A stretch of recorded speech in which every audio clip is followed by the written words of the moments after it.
the Railway Museum, Port Adelaide. We've just come out we just had an hour in the Maritime Museum. I think Judy might be a bit bored, but I think there was some interesting stuff there. But this, what an incredible engine. Look at this thing.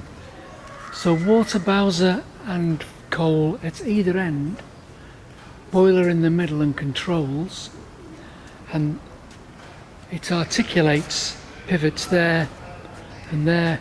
It's called the 400 class, and it's only unique to, built in France, unique to South Australia because of their unusual gauge. What an unusual engine. So driving on 4 axles at each end and double acting steam cylinder on each corner. I think, don't know whether it's Wall Charts or Stephenson's valve gear, but bloody monster of a machine. Look at that. Port Perry to Adelaide, obviously grain would have been involved. Yeah, what a massive engine. Monster.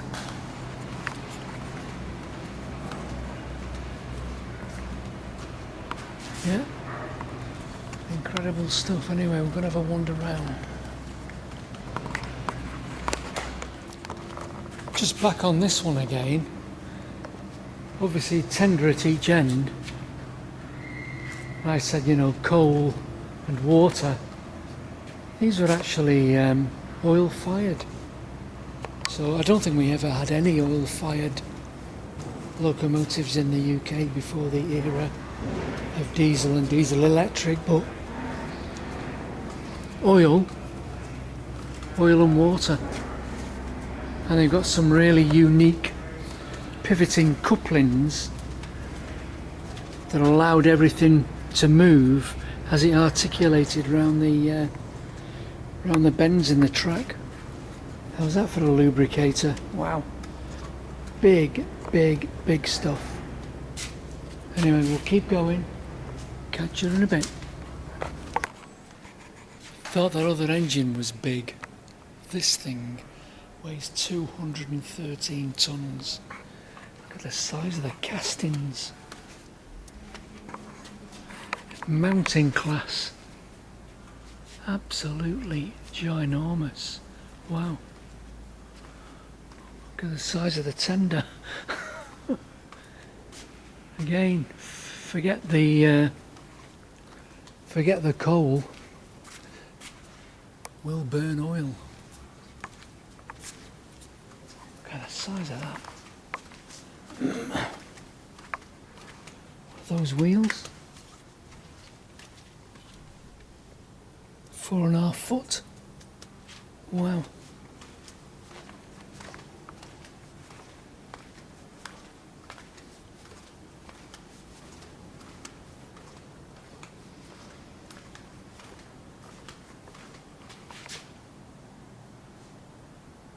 Absolutely massive. Yeah. But the distances they had to travel, and mounting class, the mountains they had to go over. Yeah, incredible stuff. Moving on. So after the age of steam, now we're going. They're only very small engines, but yeah, their own petrol engine. I don't know, probably only looks small. What, maybe 3 or 5 litre or something. A very early Cummins NH 250 it looks like. So supercharged, Robe type, Holman type compressor, fuel pump, metering pump, and one of the very first common rail diesel engines.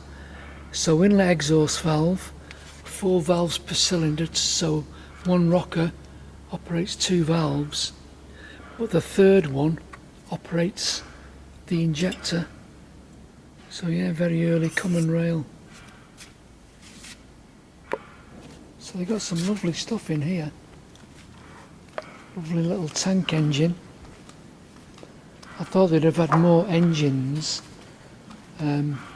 from the UK being shipped over, but you know, these are all designed and built, you know, it's maybe because of the extreme range that they had to cover, whereas in the UK you're not going to travel any further than 750 miles Land's End to Naracoorte, but that distance obviously is nothing to what these had to travel, hence the massive water and oil or coal carrying capacities of the tenders. And you know, the saddle tank engine, obviously the size of the water tanks on the side. And looks like we've got the museum to ourselves, unless I'm locked in anyway. Better go and find Judy, otherwise I'll be in trouble.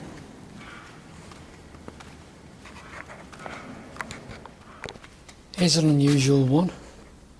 Metropolitan Vickers, Manchester and Sheffield, England, 1928.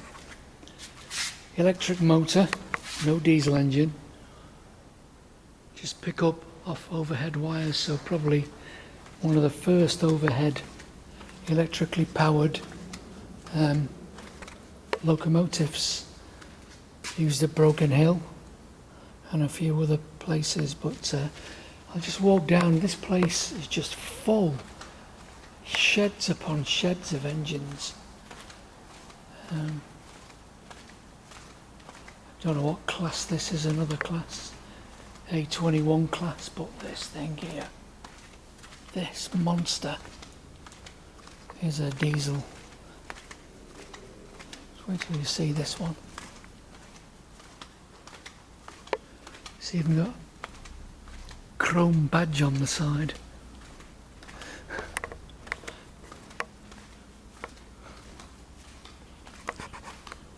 How about that for a monster? If I can get back far enough. And just one more. Just engines everywhere.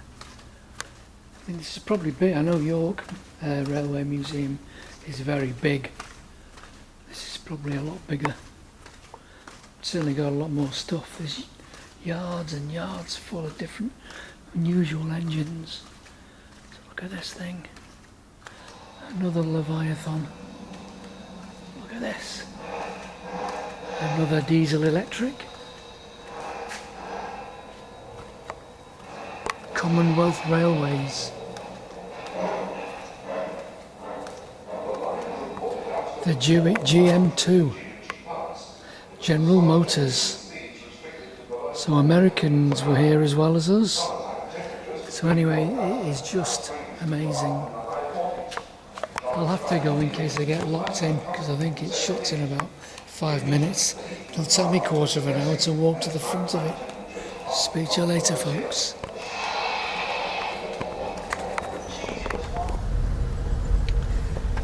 So we didn't know we were coming to a ferry. We've just passed into Wellington and we're going to cross the Murray River. And this is it.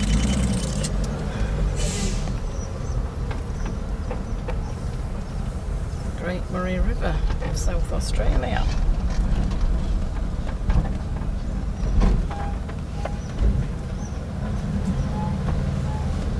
Cheers, bud.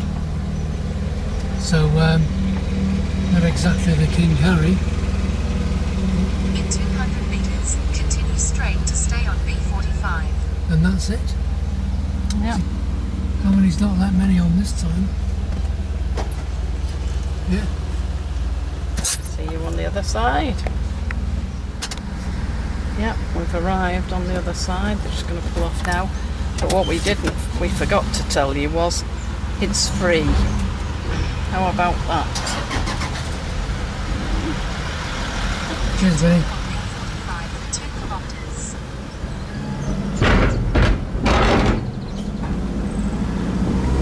Quite a few places on the Murray River, up along here, Murray Bridge, and further in that are free. They're going to be in a long time. Yeah, so He's only it's left great. 4 on at a time. Lucky. Well, that's what you get for free, isn't it? So we're now driving along the Coorong. So this is a vast, expansive, long, thin wedge of water. Beyond that is the sea. This is a very special place, a haven for wildlife. How green the water is. And birds, a heritage type place. So it stretches for quite a way. If I just nip down to have a look on the map, it is this bit here, and it goes over the page and runs, finishes down there, which is where we're heading now, which is Kingston. So get a bit of altitude here, yeah, so you might get better. it's the roads are very rough. yeah, they're very rough, very bumpy. So yeah, so it's all that is just the slice between here and the sea. There's also quite a few salt lakes as well, so I'm not sure whether this is One right. pink lake. One pink lake, which was yeah, not really pink. It was about as pink as that, to be honest. But it looks very beautiful anyway, all the same. So next point of notable places to stop is called Policeman's Point, and it's probably that bit that's just jutting out there. Anyway, we'll see when we get there. You're looking a bit mucky. I've been underneath the truck. We got flagged down by this vehicle in front. He's run out of fuel, and of course we're in the middle of nowhere, and it's 100 kilometres long, so we were warned that make sure you've got fuel. And so we've given him our spare fuel, so we're just following him now to make sure he's going to get to the next fuel station. But in the meantime, Brian's lost your keys, haven't you? You had to have my I know keys. where they are. They're on. They've just slid down the. I'll get them. Will we? I hope Yes. so. Hope so. So yeah, a little bit of excitement and being able to help your fellow traveller. So yeah, good deed done. Well done.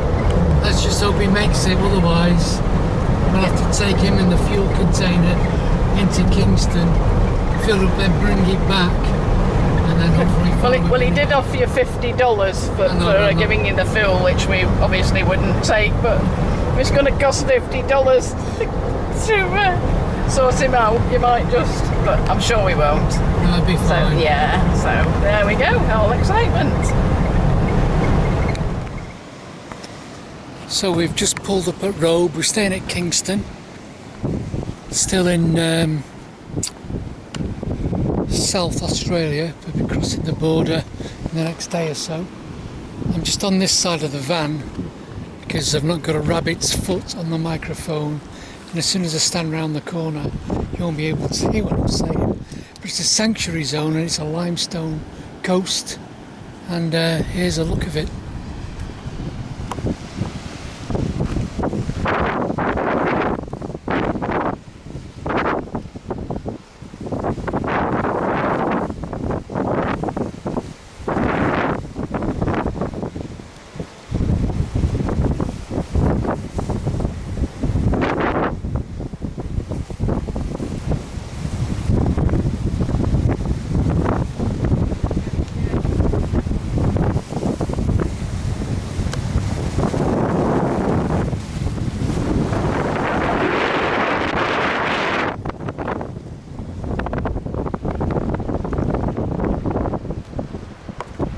So I don't know if you can catch this, it's a bit windy. Apparently there's an old jail up here and over the top, so we're going to have a walk around the coastal trail and see what Water's not as clear as we can find. No, beautifully before. it's a bit green, but it might green. be hopefully just planktonic growth. I like to think so anyway. No pollution. See you in a short while. So we just walked round the headland. We're going to walk all the way round. It's only a few kilometres, so hopefully you can catch this. The wind's not too bad. there's that rock from another view. It's actually ready to collapse by the look of it. You can see it straight through in a few places, and it's very thin in one bit.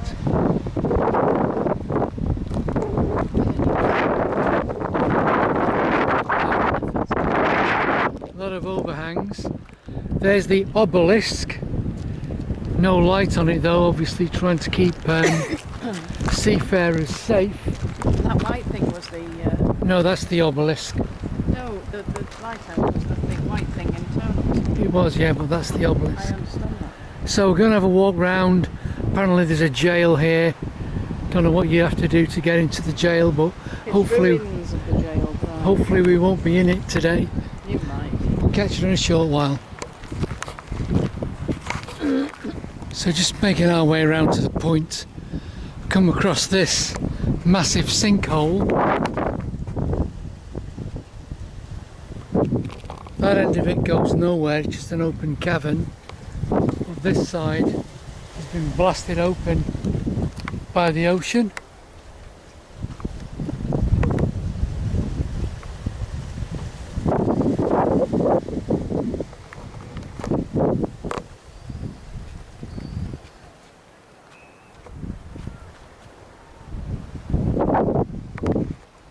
Really strange geography, changing all the time, geology, sorry, and yeah, unusual rock stratas everywhere. Beautiful place. Yeah, we elected to stay in Kingston, didn't we? And now I'm regretting that. Yeah, we did 2 nights in Kingston, which is about 25-30 clicks up the road, when really we should have come here because Very difficult to pick where. it is far better walking routes, etc., more bits of unusual geography and geology around this bit. But anyway, onwards and upwards. So we made it as far as the obelisk. Now we've got here, you're obviously not allowed to go there But we because can see why.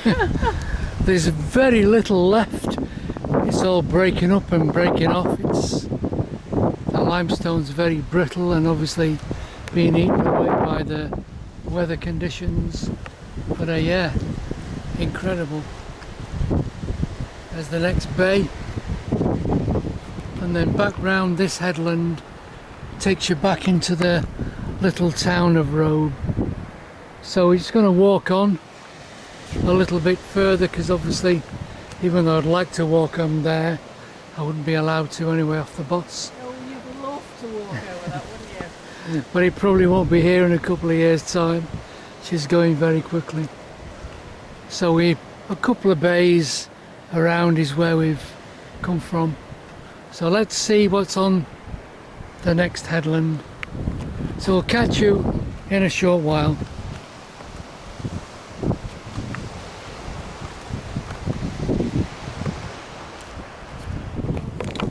So we made it to the lookout point. Hopefully the wind isn't corrupting the sound too much. But look at the geology down here.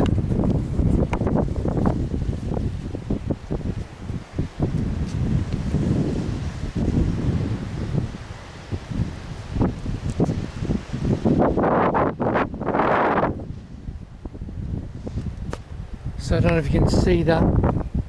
Is a fancy new lighthouse. We're just the other side of that hump. So we're going to have a walk round, follow the path round a bit. We don't want to go too far because we're quite away where we've parked up already. But yeah, lovely day. Temperature, what would you say, Jude? Well, there's a very nice cool breeze. So I'd say it's about 28, 26, 28. Yeah, nice. Suits us very well. Very nice. Anyway, we're going to have a wander. I'll catch you guys later. So we've mentioned the jail and its ruins. So, yeah. I'm not sure if there's much else to tell you.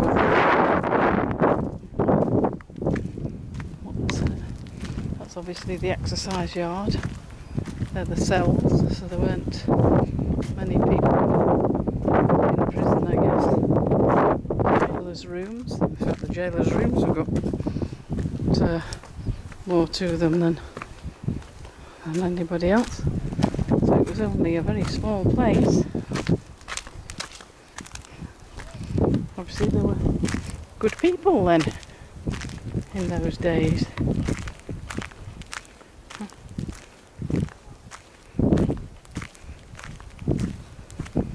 Steel line. Were they? Right. There's only three or four cells, is there? 1, 2, 3, 4. 4 cells. Yeah, well. Look at this then. Steel lined either side. Look Right, at that. yeah, gosh. Try and scrape through there, boys, with the sharp knife. That must have been for the serious people. The seriously ridiculous ones. Oh, that was a store, Bri. Really? Yeah. These are the cells. Maybe cold store then. Right. Line. Yeah.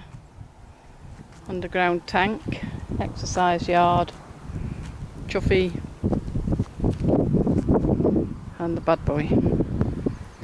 Right, see you later. That actual showground. Brian's just coming back from a shower. And there's the Van of Delights, Chuffy. And beautiful place. And yeah, it's very nice. Normally I thought showgrounds were reserved for the total, well, it's generally an Aussie thing, but yeah, we're very pleased with it. I'm just going to sit out before we go and see Rick. Oh, I see. So it's going now, so that's Rick in his lovely car. V8 Roadster. The V8 Roadster that we're going for a drive in right now.